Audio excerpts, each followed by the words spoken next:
Hello, hello, is everybody there? I'm going to assume this is recording. Okay, I just got through all the spaghetti of hooking all this up. Okay, this is the Harley-Davidson phenomena.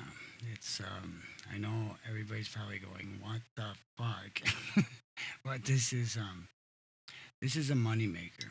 Okay, and honestly, if HD doesn't have any bikes that cost less than a car, then they're a luxury item company.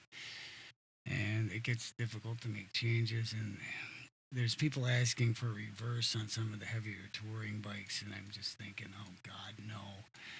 Let's just make the bikes lighter. Well, we need money to do any kind of changes. If they want to reverse, it's going to make the bikes heavier, yet still, but they'll have a reverse. Okay, but it's going to cost development money and all kinds of stuff. And it's the same thing if we make the bikes lighter. Okay, so I'm voting for lighter bikes. I think we could get the heaviest machines down to close to 700 pounds. I should make that a little bit easier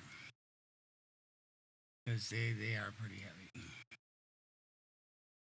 Anyways, this is just a sketch here. Now, the fork isn't in here. There's pieces missing. I don't have the license plate on. I got some screenshots. I don't know where all my files are on this. This was part of the concept development work I did 2020 to 2021. But this is kind of the little money maker. It would be a small line. I mean, it'd be a small assembly line that didn't take up much space, but it would run pretty fast. So that's the whole idea. There is it's not a lot of floor space. It's not a lot of line. It's more automation, and it runs a lot faster. So it would be like HD's fastest assembly line. Okay, so now um, the frame is really small. Okay, and I should go over what this is. Okay, because this is not what most people think of as a Harley Davidson, but this is a ultra retro. It's a vintage styling, ultra retro, next gen rider, grid cruiser, or urban or rural, rural long driveway going to get the mail or going fishing. Second vehicle in some cases. Um, Graduation gift for somebody going, a younger person going to college. So they can do their laundry and get their groceries and that type of thing. And they got some transpo. But the idea was when I started the concept, and I think people they were kind of freaking out because I'm like, I'm gonna design something that is gonna fit four on a shipping pallet. It's going to be designed to fit an international average person, and in the states, that's kind of your late high school, early college, you know, adolescence, you know, basically, well, high school even, high school. Okay, so the thing is it's next gen rider. It's a fast assembly line. It's a small footprint assembly line, and it increases the sales of backpacks, boots, and T-shirts. So, um, this is kind of crude, but you can see there's a tank up here. Okay, I'll go to the 2D and kind of go over the whole thing, but this is the forks are not in there yet. That's in the 2D. This is not the best drawing here. Let me go to let's see, this one. Oh, this one. There we go. Okay, here's it's a rear steering. Now I'll put in the video description. I will put a link to a German designed bicycle which has the handlebars in the back like this. Okay, the foot peg up here is like, this is like a chair height. It's like 19 from here to this foot peg, and it's kind of sized for your global average person. So, you know, being 4 on a shipping pallet, you know, you might have like a Harley Davidson dealership that opens up in Bolivia, and people use these to round up alpacas or something like that. And then you'd have like Harley Davidson somewhere where there were no other Harley Davidsons. You know, it'd be that kind of thing. But you know, people would use them. I mean, if they bought them, you know, the whole thing is you get something like this cheaper than some other things, and maybe they bite. You know, maybe they don't. But it's I think we can do this. It can be done pretty economically. It's more about the organization. You know, the materials aren't so bad here. It's just how well the line is organized and how flawlessly they can be produced without scrap. It's basically what it comes down to. But it's, you know, it's going to have a price take on it. I think, you know, CVO in the end should kind of go over it and do like the, you know, the lights, and try to get something retro that's compact, and you know, and you know, directionals, stuff that looks good paint colors, good vintage paint colors. You know, the whole thing is with HD designs, it's, you know, like this is kind of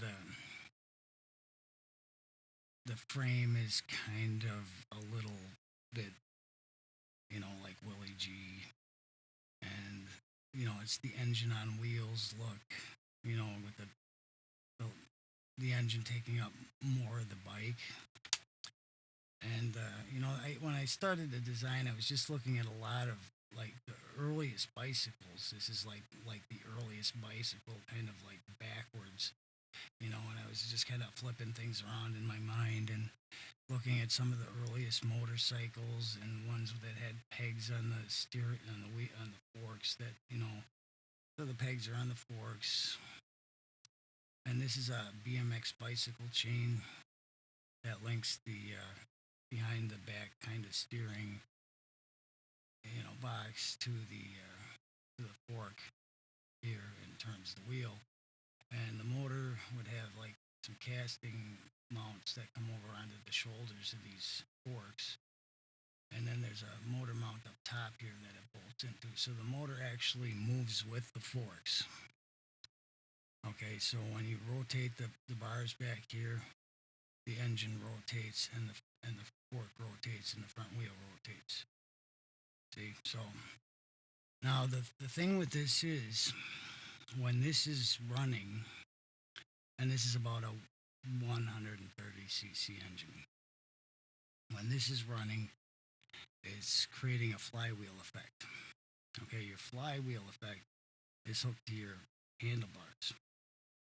So I think, you know, the first job of a younger person, especially, you know, riding one of these, is you got to be able to balance it first. And that's possible because you put your feet up on the pegs. You know, a short kid could actually flat foot this okay, you know, but you put your feet up on the pegs, and you have the gyro, which is the flywheel of the running engine in your hand, that you have control over that in your hands. So they should be able to just balance standing still, because you have control over the pitch of the flywheel. And it probably will counter steer some, because the engine is spinning in the same direction as the wheel. This will be a centrifugal clutch on the one side, and then down here, and it's, you know, I'll get some dimensions up here later. I can kind of poke through stuff, but this is a small, like, quart and a half, maybe 2 quart. I don't think it's going to make 2 quart, but because the other side is like a full tank cover, and then that's going to have like the ECU and the battery and stuff in there. And then this is your wet sump, your dry sump oil tank down here, and that's the oil drain. And this is like a gravity scavenge. So it's a dry sump, but it gravity scavenges because you see where the cap is right here. The oil level will be about here, and then the tube has to sneak through here somehow into here, and the oil has to drain into that. So it's a gravity scavenge dry sump system. And then there's another hose that comes through here, and then that goes up to the oil pump on the other side of the camshaft here. And this is just a sketch. Okay, things could be a little bit different, but it does have a hand crank start, and I think that's a feature that should be included. And it wasn't too bad drawing that up. I can't really zoom in on this without it switching pictures, but this is a like a wooden handle, and it comes down, and this hand crank lever flips out like a Kickstarter kind of, and you just hand crank it. Okay, you imagine your feet are coming, your legs are like this, and kind of you can get this one back out of the way, and you flip this down and you just hand crank it because it's just 130 cc's, and then this is chain driven to a starter clutch underneath the centrifugal clutch. Is how I envision it.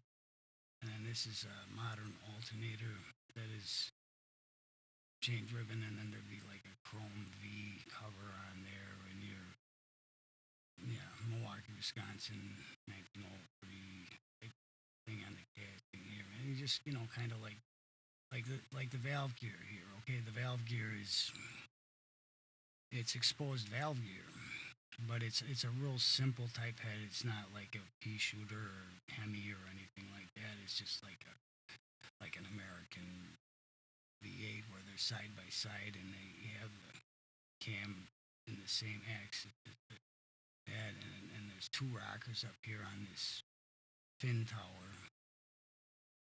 and there'd have to be a seal around the push tube, above the lifter, and then the oil goes through the push rod and into here and feeds the pivot point and like this, and wets the top of the valve stem.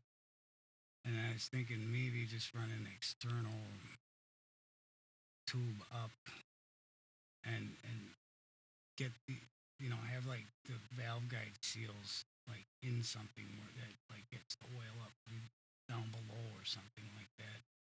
Where that's like a low pressure regulated feed there, and then it should be fine. I mean, it might get a little dusty. They can be blown off, or wiped off. It's something you'd want to keep in a garage, and I think people would because it wouldn't take up much space. Honestly, it's. I mean, you can fit four of them on a shipping pallet. That's not a problem to store in a garage for the most part. This is a speedometer up here. This is like a BMX bicycle chain that hooks the steering to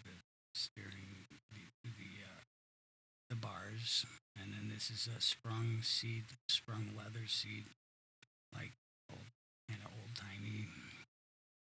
And then these are like 3x balloon tires. I'm gonna see if I can get I can find the one with a bunch of drawings here. Oh, I should talk about that front brake because the brakes are important. Obviously, the brakes are important. I did do parallelogram of forces. I found my center of gravity on the bike, as best as I could estimate, and then the hip center of gravity. And I did actually parallelogram of forces out to 2G, possibly on the contact patch here. Okay, so that's a pretty decent stopping power. But that's inclusive of somebody kind of instinctively leaning back and putting some weight into the bars, and then their heel pivots down here, and this is like a brake lever. There's no cable at all. It's just a brake lever that goes to the drum cam, and then the drum brake is as large as the inside of the rim, except for these little air slots here, and then those would be pitched out a little bit so it sucks air through it. but it had pretty decent stopping power. So that's the front brake, and then here's the drive line. You can kind of see it, and then there's the slots. You can see the slots between the brake drum and the rim, which is all cast as one piece, basically. But that's the brake lever. There's no front brake cable. It's just right on there, which is kind of nice. Um, okay, here's just some shots of the 2D here. You know, the sprung seat. Here's the dimensions. Okay, this thing is pretty compact. This is a 23-inch wheelbase. Okay, but this is kind of a big tire. It's a 3.00-16, which is a 16-inch rim and a square, 3-inch balloon tire, but an 8-inch rim up here. And then the rake is 21 degrees. It's a 21-degree rake. The trail is 2.687 inches. It's a pretty decent handling bike. It'd be okay. But anyway, your leg would be coming over here, and your knees would be on either side of the engine. And then you got this exposed valve gear and the hand crank start, and kind of vintagey looking putt thing. And then the exhaust. This is tricky because I did start working on the exhaust, but I didn't finish it. But the exhaust coming out of the exhaust valve on one side, and it comes down the carb would be like an updraft style on the one side there, but the electronics are under the full tank on the opposite side of the fuel fill. There's like a full tank that comes off, and then under there is the the ECU, the fuel injection type stuff, but not the fuel injection, the ECU. The sensors would be on the engine, and that would take some finesse to get that to look kind of to blend, but they're balloon tires, and then it's a sprung seat, and then so it's basically a hardtail, and the exhaust would come down like this down by a motor mount, like the motor has a casting part that comes over and sits on the shoulder of this fork here. So it somehow bolts into there, and then that pipe would come down, but it has to turn. The wheel has to turn far enough so it has to clear everything, and it comes down. And I did a little kind of circular, slight oval, small exhaust with louvers up top, so the pipe goes down into the larger oval type thing, and it exits on the bottom inside of the muffler, and then comes out the louvers, and you got some packing in there. It's really simple, and it's small, and it would be loud, but you'd have to have some kind of catalytic in there. And then you just say, look, it's a vintage type design, and it's supposed to be a little bit loud, and hopefully get away with it. Okay, that's my thoughts on the exhaust, because it's gonna be pretty compact, getting everything to fit decent. But it seems to me it's doable. I'd have to do a little more sketching to say for sure, but I think it is doable, because this tube does have some dimension to it here, and if you just come down and back of that, this does clear this way, because this tank goes back. So it's pretty easy to work on. Like I said, there'd be like this chrome V cover here, and then that pops off, and you can get to the ignition pulser, the cam chain, the magneto chain, and then there'd be the casting underneath of that, and the hand crank start folds up alongside the engine. And then the fins, I kind of went like kind of oval with those. There was a reason for it, I think, just to get more fins back here. But there's a motor mount up here. I already went over that. I said the motor mount up here, this down here. I gotta keep track of myself here. Okay, but we'll keep going. That's my V-Dyno. I got 14 and a half horse based on the smaller combustion chamber I drew.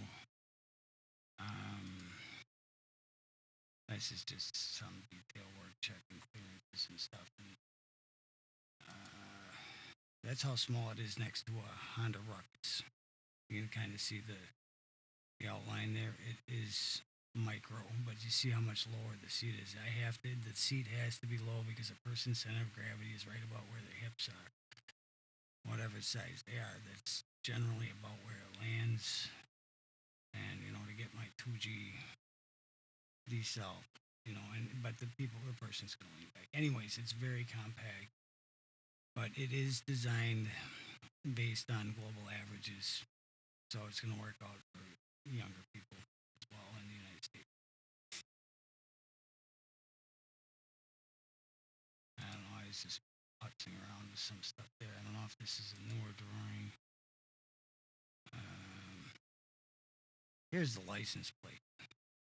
That's the license plate on the back one. Okay, there's a rear fender. Seat up there. There's the front pegs. That's how big the license plate is. So it works out. It doesn't look too bad. There's a license plate there. Here's what the forks are on this one, and then this is the oil tank and the oval cylinder thing, and the balloon tires. They kind of look like meats. It's pretty small, but the thing is it looks like a vintage Harley-Davidson in a way. I mean, it's honestly, people back then would have thought something like this was normal. That's how weird bikes and stuff were back then. But again, here's I was attempting to do this muffler. Okay, so I got like these louvers here, and there's the pipe going down in the bottom because it turns on. It ends up this design was too big to fit on there, so it's going to be a bit of a thing. I'm not saying it isn't, but I think it can be done. I'm going to go over to my CAD drawing now. And this is the 3D without the fork. I don't have the fork in there. I'm just trying to think of what else I have to say about it. Oh, it would be the design goals, and this it seems reasonable for my volumetric on this. It seems like it'd be a little bit tight, but I think 60 pounds is doable. So 60 pounds, 14 horse easy. You could pick it up and put it in the back of a open hatchback and close the hatchback. Kind of a plus for people without a motorcycle license. I don't know if this is going to be. I don't think this is going to be considered a moped because it'll countersteer. I'm pretty sure it will countersteer. I don't know if that's a good thing or a bad thing, but I don't think it's anything that can be avoided. So I thought, well, it's nice that somebody could go with a car and just throw one of these in if they go to the Harley-Davidson dealership and their kids with, and they say, yeah, you want one of these? Okay, and they'd get it and throw it in the back of their hatchback and go home. Anyways, the rear brake I have drum and laced in, so it's, I don't know if we can freaking put together a lacing robot or something to make that go a little bit quicker, but you get that down, it's not super fast. I don't know. You get somebody that's good at lacing, it goes pretty quick. But you might have to have a couple of lacers to keep up with production, maybe 2 or 3 lacers. Probably 2 good lacers could keep up. And anyway, it's a drum brake and it's laced in. And the nice thing is this is just to take some weight out of it. This hole, the forward hole here, this is for the fender braces, these 2 holes, and then this one is where the axle goes through and it's just pump, and there's no adjustment because it doesn't need an adjustment. And then the adjustment on the drive chain is these, you shim the motor mounts up and down, and you're basically moving the motor up a little bit and down a little bit to get the tension, it's chain tension right. And that's going to be where that sits on there. And let's see. This would be the full tank side with the electronics under it. I'm just trying to think if there's anything I missed. Um, this exposed valve gear. This is kind of like a fin that helps cool the engine. I did. Okay, I just thought of what it was too. Okay, there's this rocker tower, and that's kind of a fin that helps cool the head. Okay, but one of the engines, part of the cooling system is actually logicking out fuel injection pulses. Okay, when it's under load, when it gets up to a certain RPM before the centrifugal clutch kicks in, it goes straight to logicking all fuel injection pulses on.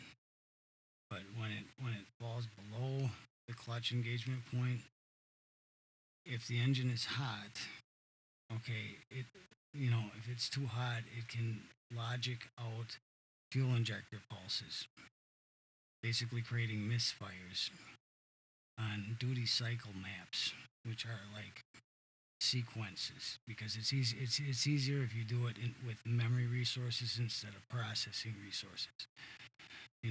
Like a type of random misfire. So if you use the memory resources and just have sequences, like it misfires on one, it hits on two, it misfires on the next one, and then it hits on three, and then that sequence repeats. Okay, that's a certain duty cycle, of fires, and then as the temperature goes up, there's more misfires. As the temperature goes down, there's less misfires. So basically, you get on it and you crank the hand start, and the fuel injection would go. Okay, it's a cold engine, and gets it going, and it sits there idling and warming up. And part of that is going to be, the oil. It's going to be oil cooled too, and I don't know. There's probably a few things that can be done to cool it.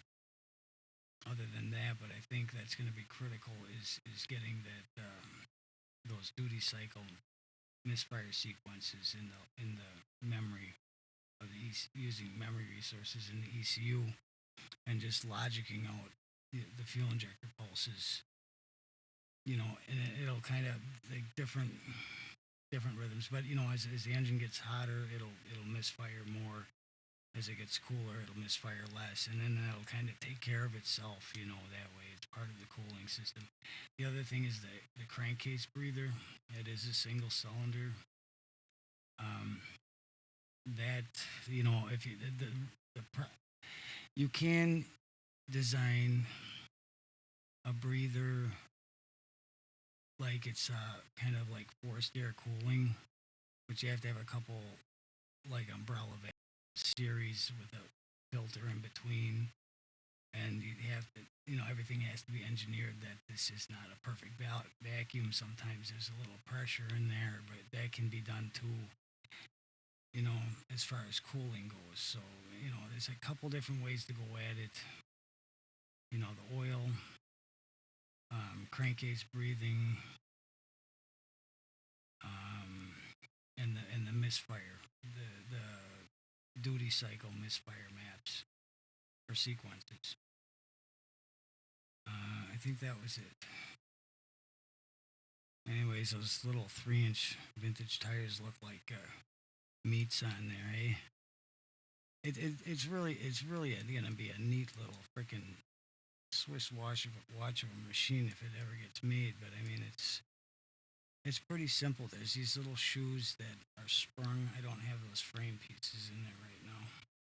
I gotta find all my files on this. But there's these little shoes you see, and they push out. There's a spring back there, and you just loosen up an Allen screw, and they set themselves by spring pressure, pushing out on the BMX chain. And then you tighten the Allen screws, and everything's locked pretty solid.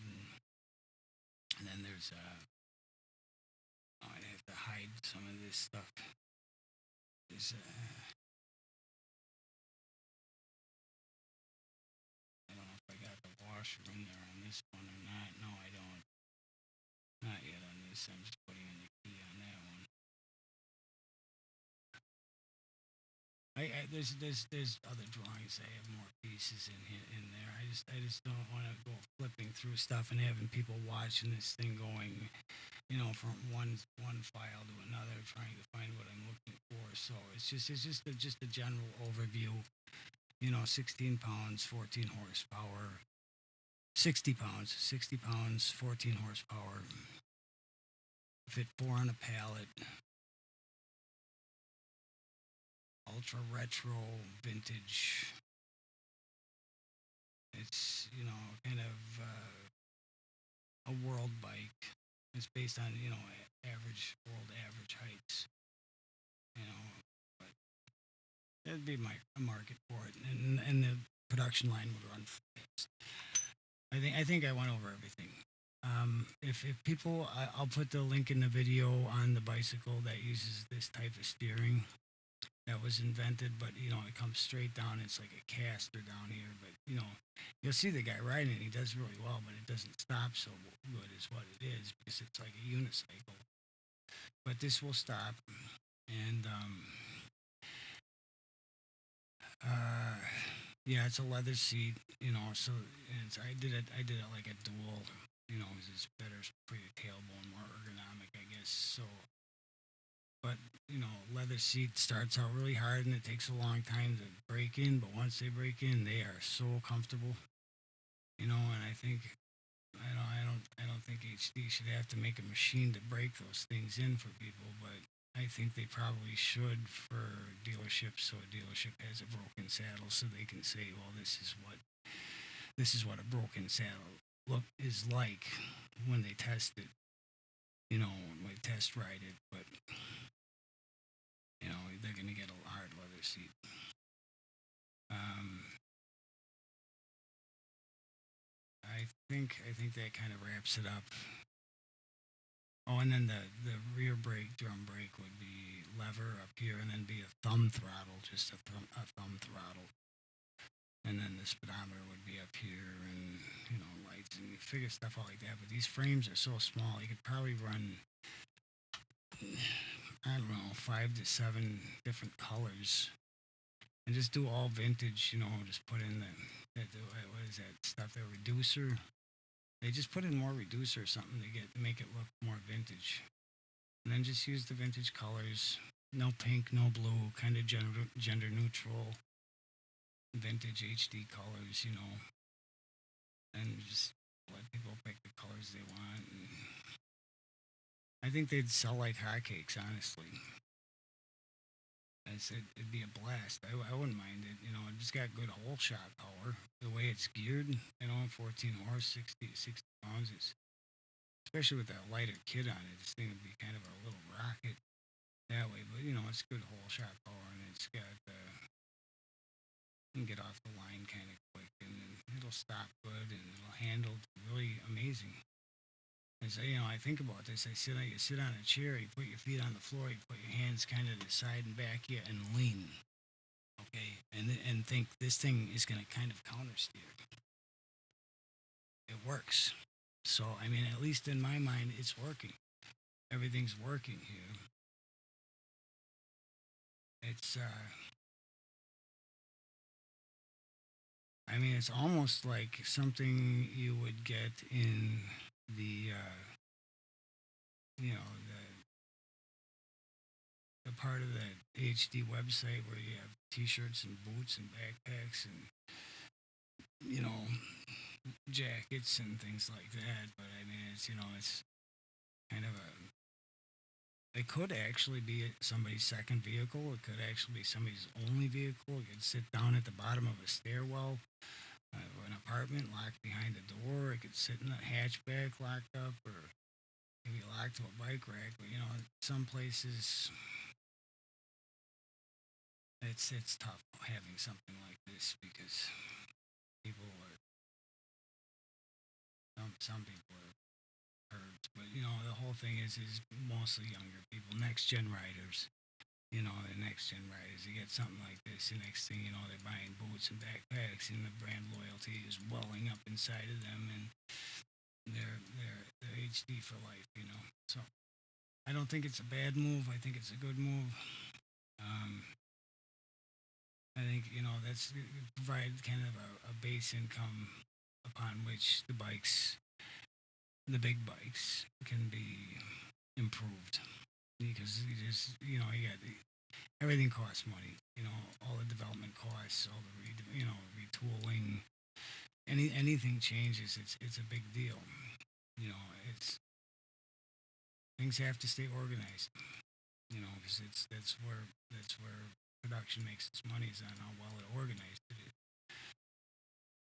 So I think this would be a good thing. I don't know. Anyways, let me know in the comments how people feel about this. If this is like something they think would be good or bad, or why, and why the other way. And I'll try to get as much feedback collected on it as possible, and then I'll send this out to Bill's secretary, and he can take it to the board.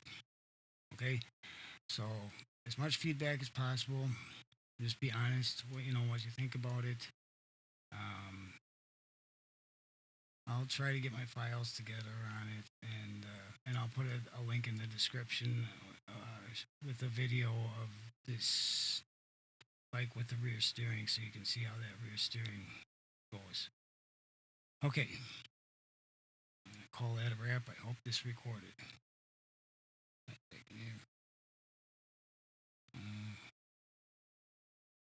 heck is going on here? It takes me a while to get out of this. Sometimes I gotta find my thing. This